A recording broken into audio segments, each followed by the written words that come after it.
Pam Madsen, Indianapolis, Indiana. I saw a sign on the roadside that said, investors need help, and I just called the number on the sign.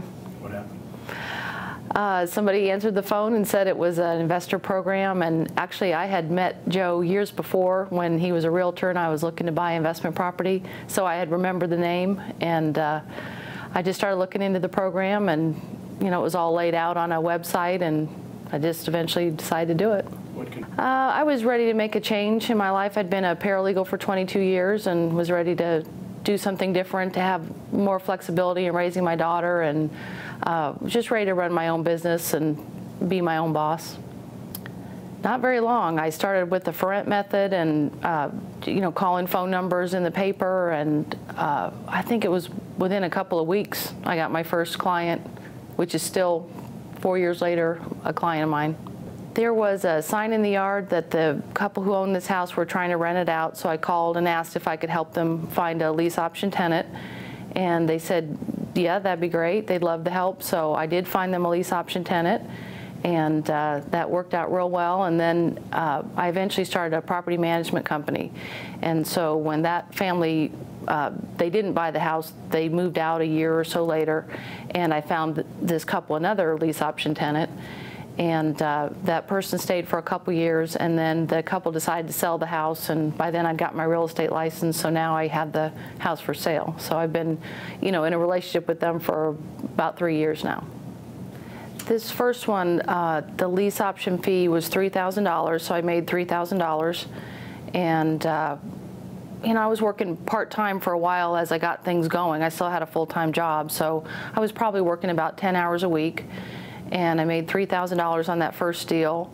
And once I did that first deal, then of course I had more confidence to, keep going and keep making those cold calls, which was hard to do at first. But it didn't take long to get another one, and it just kind of, it was kind of snowballed. And it wasn't long before I quit my job and started my own business. So it was $3,000 on that first deal, and I think there were a couple that I might have split the lease option fee with the owner, so they'd have some money as a, quote-unquote security deposit. But it was $1,500 to $3,000 per deal.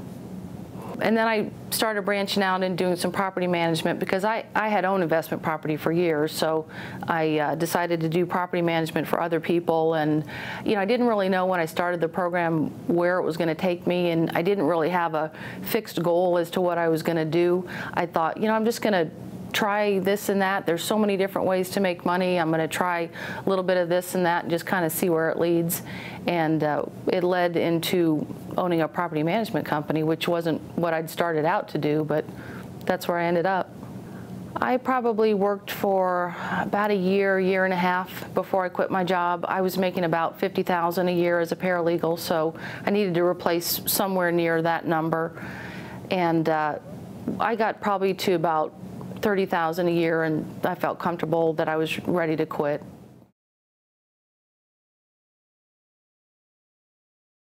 Oh yeah. Well, I got my real estate license and did a little bit of buying and selling, but that wasn't really something I enjoyed doing much, so I continued to do the lease options and do some of the for rent method, and then started doing property management, and then I started working with Joe, buying houses and rehabbing houses, and I act as the realtor on those and manage the rehab and then fill the properties. So I actually manage about 75 single-family homes now, as well as act as a realtor on deals with Joe and other people. Well, we find properties in the MLS mostly, and we're looking in the $15,000 to $30,000 range, and in Indianapolis you can do that. And we buy the house, and then we put $5,000 to $10,000 into it, and then we rent it out. And these are long-term rentals. Some of them are sold to other investors. Some of them, Joe just keeps in his portfolio, and so I manage the rehab on those, and then fill the property and manage the property. They rent between $800 to $1,050 a month.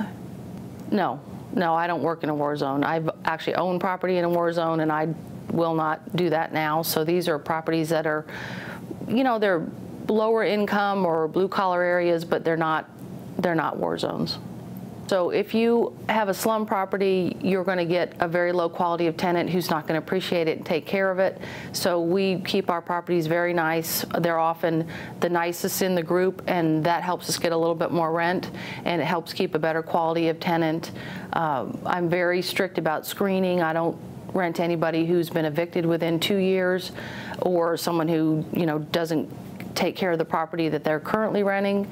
And so my philosophy about slumlords is eventually, from what I've seen, people that are slumlords, they might build up a good portfolio, but they're eventually going to lose it all, because you have to put money back in the properties. You have to take care of the properties. You have to take care of the people. And that's another thing about property management. You have to have somebody that stays on top of things and has a relationship with the tenants and fixes things when they're broken and can make the decisions about things that need to be fixed and things that don't need to be fixed. But you definitely have to keep up your properties. I don't think there's money in being a slumlord in the long run. Signs in the yard, advertise, but the trick is to make them pay a application fee, screen their credit, screen their income, check public records, make sure they're not being evicted. And there's all kinds of games people play. You have to figure out. Sometimes people will come to you and they're in the process of being evicted where they live, and you have to check the tax records to be sure that the owner of the home that they say they're living in is actually the owner of the home. And there's all kinds of ways that people try to get by you, so you just learn with experience how to figure out who's for real and who isn't. Well, I think the trick with evictions is to not let people get too far behind. We have a policy where if they don't pay by the 15th of the month, we file an eviction.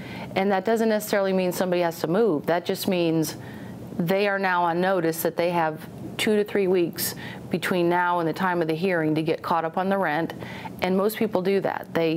Sometimes you have to file an eviction just to let people know you're serious about collecting the rent, and their priorities and how they pay their bills has to be, food and rent. And then by the time the hearing comes along, if they pay the rent, then they can stay, and that's the goal. The goal is to get people to stay in the property, not have the expense of turnover, and pay the rent. So if they don't get caught up, at least in Indianapolis, the judges give them about 4 days to move. So then they have to move, and then we just start all over. I like where I am right now. I have a bookkeeper, I have an assistant, I have a great crew of guys that work with me, and I'm not really looking to expand. I've never done any advertising. This has all been word of mouth, and it's built up to a really nice level right now that I can handle. If I wanted to expand, I know I could. I could just, advertise for more business, but I kind of like where it is right now, and I'd like to just kind of maintain what I have.